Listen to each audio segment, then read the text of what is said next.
احساس کی کوکھ سے جو چیز جنم لے گی اسے تخلیق کہا جاتا ہے، چاہے جائے وہ کسی فنون لطیفہ کا حصہ ہو۔ یہ وہ چیزیں ہیں جو ہر شخص کو عطا نہیں ہوتی۔ یہ قلب اور سوچ جس کے پاس ہوگی یہ چیز اسی پہ عطا ہوتی ہے۔ آج ہمارے ساتھ جو نوجوان تشریف رکھتے ہیں وہ بھی اس قلب، اس درد سے مکمل آشنا ہے۔ آئیے ان سے ملتے ہیں۔ جناب، یہ نوجوان بہت اچھا لکھتے ہیں، لکھنے پڑھنے کے بڑے شوقین ہیں۔ ایک دن میں ان کے دولت خانے میں ان سے ملنے کے لیے گیا تو میں بہت خوش ہوا کہ ان کی لائبریری میں صرف دکھانے کی کتابیں نہیں تھیں، پڑھنے والی کتابیں تھیں۔ آج ان سے ملتے ہیں۔ یہ ہے جناب اعجاز آزاد۔ آئیے ان سے ملتے ہیں۔ جناب اعجاز صاحب، آپ ہمارے اسٹوڈیو میں تشریف لائے۔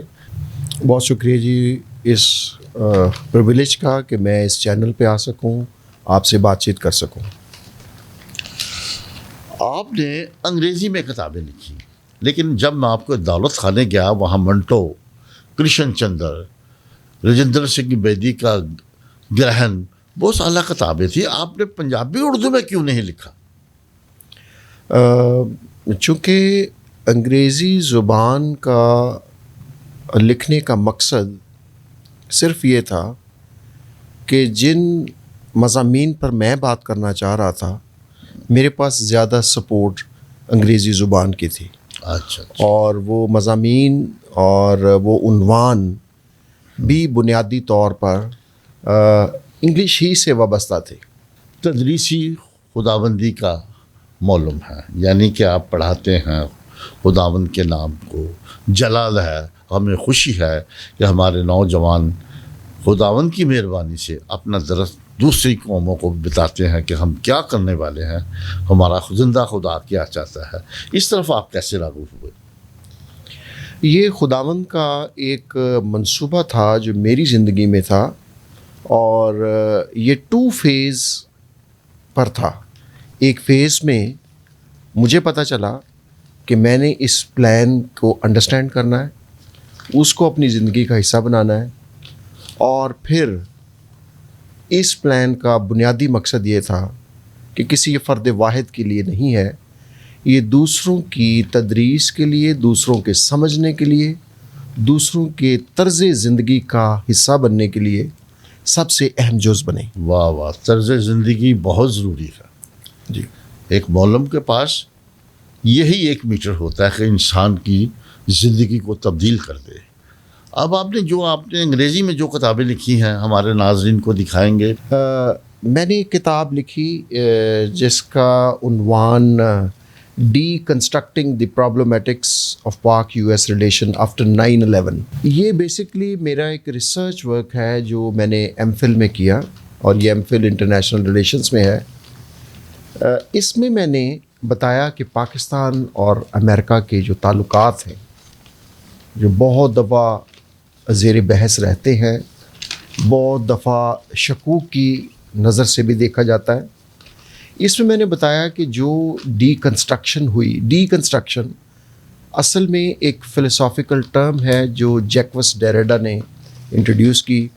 اس کا مطلب ہے کہ جو ہم کہتے ہیں، جو ہم میٹنگز کرتے ہیں، پریکٹیکل اس کے اگینسٹ ہوتا ہے، یعنی جو ہم کہتے ہیں ویسا ہوتا نہیں، تو اس ٹرم کو ہم ڈی کنسٹرکشن کہتے ہیں۔ تو میں نے بھی ایک اسی ٹاپک کو، اسی گیپ کو اجاگر کیا کہ پاکستان اور امریکہ کے تعلقات میں جو گیپس رہ گئے ہیں، جو شکوک رہ گئے ہیں، کون سی ایسی باتیں ہیں جو ہرڈلس ہیں جو 2 کنٹریز کے تعلقات میں آ کے ایک سنگین موڑ کا، جس میں ٹیررزم بھی ہے، جس میں جینڈرز بھی ہے، جس میں کلچر بھی ہے، جس میں ایتھنک ویلیوز بھی ہیں، کافی ساری چیزیں ہیں۔ تو یہ ڈی کنسٹرکٹنگ گیپ جو تھا، میں نے اس کو کیا۔ میری خواہش ہے کہ آپ کی دونوں کتابیں ناظرین کو دکھائی جائیں اور دوسری کتاب بھی دکھائی جائے اور اس کے بارے میں بھی آپ تھوڑا سا مختصر سا، جیسے پہلی کا آپ نے انٹرو بتایا ہے، دوسری کا بھی تھوڑا سا انٹرو بتا دیں اور دونوں تصویریں دکھا دیں. آپ کی بہت نوازش ہوگی. جی بہت شکریہ جی. جو میری دوسری کتاب ہے اس کا نام ہے 5 AM آئیڈیاز. 5 AM آئیڈیاز کا مطلب ایسے خیال جو صبح سویرے آتے ہیں. نفسیات میں ایک بڑا زبردست محاورہ ہے، وہ کہتے ہیں the best advice you get on your pillow. آپ کو اچھی نصیحت صبح اس وقت ملتی ہے آپ کے سرہانے پر. تو صبح سویرے جو خیالات آتے ہیں وہ ان بائسڈ، ان پولیٹیکل اور دوسروں کے متعلق کم آپ کے اپنے متعلق ہوتے ہیں. یا ہم اس کو یہ کہہ سکتے ہیں کہ صبح سویرے ہم اپنی ضمیر کی آواز سنتے ہیں. تو یہ صبح سویرے ایک ضمیر کی آواز سننے کے لیے یہ ایک میری کتاب ہے جی، جس کا نام ہے 5 AM آئیڈیاز. ایسے خیالات جو صبح سویرے ہر ایک شخص کو ملتے ہیں. جیسے ان کا پانی کا درخت ہوا. جی پانی کا درخت ہے. ہاں. اور اسی اجنبی آنکھیں، پانی کا درخت، آؤ ہم چلتے ہیں. جی جی آؤ سوچے. ہاں. تو اس پر بھی میں آپ کو پذیرائی دیتا ہوں اور اپنے ناظرین کو بتاتا ہوں کہ ہمیں صرف کتاب پڑھنی چاہیے. منٹو کے بارے میں آپ کا کیا ہے؟ منٹو بڑے ریئلسٹک لکھنے والے ہیں جی، اور سوسائٹی کی جو ریئلٹی ان ٹوٹیلٹی انہوں نے لکھی وہ بہت خوبصورت ہے. جیسے ٹھنڈا گوشت ہے، واہ واہ، انہوں نے کافی زیادہ تلخ حقیقتوں کو بڑے آسانی سے لکھ دیا. واہ واہ، اعجاز بھائی کمال بات کی آپ. منٹو کو یاد کر کے، کرشن چندر کو یاد کر کے. ایسے ہمیں شاعر کے بارے میں کچھ بتائیں. شاعر جو ہیں ہماری ایک طرز زندگی کا بڑا اہم حصہ ہیں، اور شاعری پڑھنا یہ ہمارے امیجنیشنس کو اسٹرانگ کرتی ہے. واہ. ہماری فیوچرسٹک اپروچ کو اسٹرانگ کرتی ہے. اور بدقسمتی سے اس کلچر میں چونکہ ہم کور ٹو کور کتاب نہیں پڑھتے، ہمارے کلچر میں یہ چیزیں شامل نہیں ہیں. چند لوگ ہیں جو پڑھتے ہیں، اور یہ جو سلیبس سے باہر کی باتیں ہیں یہ پڑھنے والے لوگ انتہائی کم ہیں.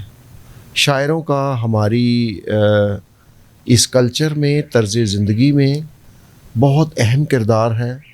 احمد ندیم قاسمی صاحب کا، امجد سلام امجد صاحب کا، ان کا بڑا کلیدی کردار ہے. شاعری میں کچھ لوگ ایسے بھی ہیں جو بڑے گمنامی کی طرف گئے ہیں، اور لیکن لوگ آج بھی ان کو یاد کرتے ہیں. وہ بہت بڑے شاعر ہیں، جیسے ساگر صدیقی. آپ فرما رہے تھے کہ ضروری نہیں کسی یونیورسٹی سے انہوں نے فلسفی کی ہو، کسی یونیورسٹی سے پڑھ کے آئے ہوں. تو اس میں ایک نام میں ان کو آج خراج تحسین دیتا ہوں. اور بھی بہت سے نام ہیں، محمود شارف بھی ہے، لیکن ساگر صدیقی بہت نمایاں ہے. وہ ایک درویش شاعر تھے. آج ہم ان کو بھی خراج تحسین آپ کی توسط سے دیتے ہیں. آج اس کے بعد آپ مجھے یہ بتائیں کہ اور کون کون سے رائٹرز کو آپ نے پسند کیا؟ رائٹرز کا ہماری شخصی زندگی میں بڑا اہم کردار ہوتا ہے. اور اگر ہم رائٹرز کو پڑھتے ہیں ہمیں ایک دوسرا رخ ملتا ہے. یا ہم اس کو ایسے لے لیں کہ رائٹرز کو پڑھنے کے بعد ہم دیوار کی دوسری طرف دیکھنے کے اہل بھی ہو سکتے ہیں. ہمارے بڑے اچھے اس کلچر میں رائٹرز، افسانہ نگار، شاعر ہوئے ہیں. یہ خداوند کی مہربانی ہے کہ یہ والا حصہ بھی ہمارا بڑا اسٹرانگ اور نمایاں ہے. چونکہ اس کی باقاعدہ نمود و افزائش نہ ہونے کے باعث ہمیں یہ شاید محدود نظر آتے ہوں، مگر یہ وہی لوگ ہیں جو ہماری عام طرز زندگی کا حصہ ہیں، جن کا کنٹریبیوشن بہت ہی اہم ترین ہے. اور ہمیں اپنی زندگیوں میں لٹریچر کو، افسانے کو، شاعری کو جگہ دینی چاہیے. ایک سوال میں آپ سے اور کروں گا کہ ہمارے کرسچن کمیونٹی میں بہت انگریزی اچھی لکھتے ہیں، بہت اچھی انگریزی بولتے ہیں. تو مجھے یہ خوشی ہوئی کہ آپ نے 2 کتابیں انگریزی میں لکھیں، اور آپ کی جو پوٹنسی ہے جو آپ کے اندر سوتے پھوٹ رہے ہیں ادب کے، یہ اردو ادب میں بھی لکھیں گے، چاہے آپ نثر میں لکھیں، شاعری میں لکھیں، نثر پارے میں لکھیں. لیکن یہ کیا وجہ ہے کہ ہمارے جو اتنے اچھے انگریزی لکھنے والے اس کے ترجمے کیوں نہیں کرتے؟ جیسے ہمارے ملک کے ستار طاہر اور خلیل جبران کے بہت سے ترجمے ہوئے، بہت سے ترجمے ہوئے جو کہ ورلڈ کلاس کا ہے.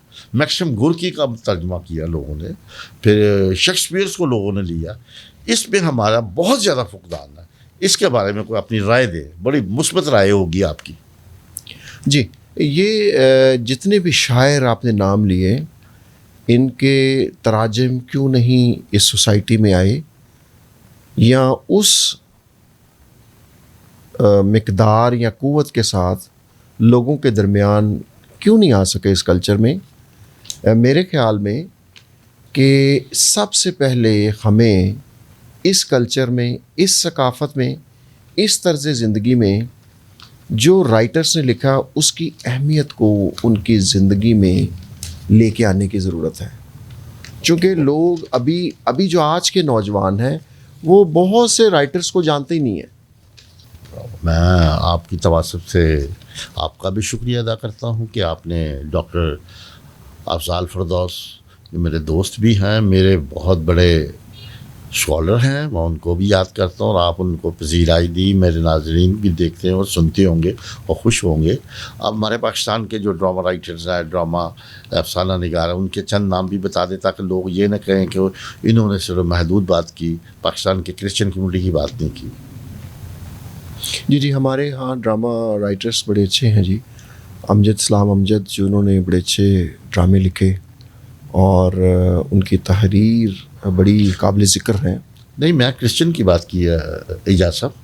اچھا، کرسچن رائٹرز جو ہیں، جیسے ڈاکٹر ڈینس آئزک صاحب ہیں، نذیر کیسر صاحب ہیں. نذیر کیسر کا جہاں میں نے بھی ذکر کیا جی، نذیر کیسر ہیں، نذیر کیسر، اور ان کا بڑا اچھا کنٹریبیوشن ہے. بس تو اور کوئی ایسی نوجوانوں کو آپ ایسا میسج دیں جو لٹریچر کی طرف اور لائبریری کی طرف آئے، بجائے کہ وہ فیس بک میں گم ہو جائیں. اور فیس بک بہت نقصان دے رہا ہے ہماری نوجوان نسل کو.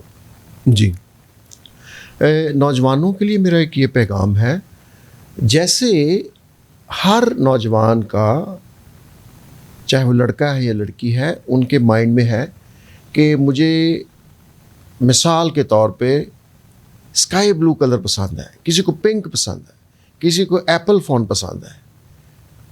مہربانی سے تھوڑا سا وقت نکال کے یہ سوچیں کہ میرا پسندیدہ سبجیکٹ کون سا ہے. تھوڑا سا تردد لگے گا. آپ یہ جاننے کی کوشش کریں کہ جس طرح کی میری شخصیت، طبیعت ہے، میرا پسندیدہ سبجیکٹ، عنوان کون سا ہو سکتا ہے. اور اگر ہم یہ جان جاتے ہیں تو اس کو پڑھنے میں، اس میں کوشش کرنے میں کوئی قوت، کوئی انویسٹمنٹ نہیں لگے گی. ناظرین، جیسے کہ اعجاز آزاد بتا رہے تھے اپنی کتاب کا خلاصہ، تو یہ کتاب ہے جو انہوں نے انٹرنیشنل بات کی، اس کے بعد انہوں نے اپنی زندگی، طرز زندگی صبح کے بارے میں بات کی. یہ دونوں کتابیں ہیں، میں خود ناظرین کو دکھاتا ہوں. یہ ان کی بہت مہربانی کہ بڑا ٹائم نکال کر اعجاز آزاد ہمارے پاس تشریف لائے. ہم ان کا تہ دل سے شکر گزار ہیں. لو اعجاز بھائی، آپ کی بہت مہربانی. واہ اعجاز بھائی، آپ نے ہماری نوجوان نسل کو بہت اعلیٰ بات کی. پسند اپنی اپنی ہے، چوائس اپنی ہے. میں نے کون سا رنگ پسند کرنا جو میری طبع کے ساتھ چلے، اور میری طبع کو پسند ہو، مجھے پسند ہو، تو پھر انسان اپنی زندگی کو سنوارنے کے لیے راستے خود ہی بنا لیتا ہے، خود ہی اپنی منزلیں تلاش کر لیتا ہے. تو میں اپنی طرف سے آپ کا تہ دل سے شکر گزار ہوں کہ آپ نے لٹریچر پہ، انگریزی لٹریچر پہ، نوجوانوں پہ، ادب پہ بہت سی باتیں بتائیں. میں آپ کا تہ دل سے شکر گزار ہوں. آپ مجھے اجازت دیجیے. بہت شکریہ. خدا حافظ. بہت شکریہ.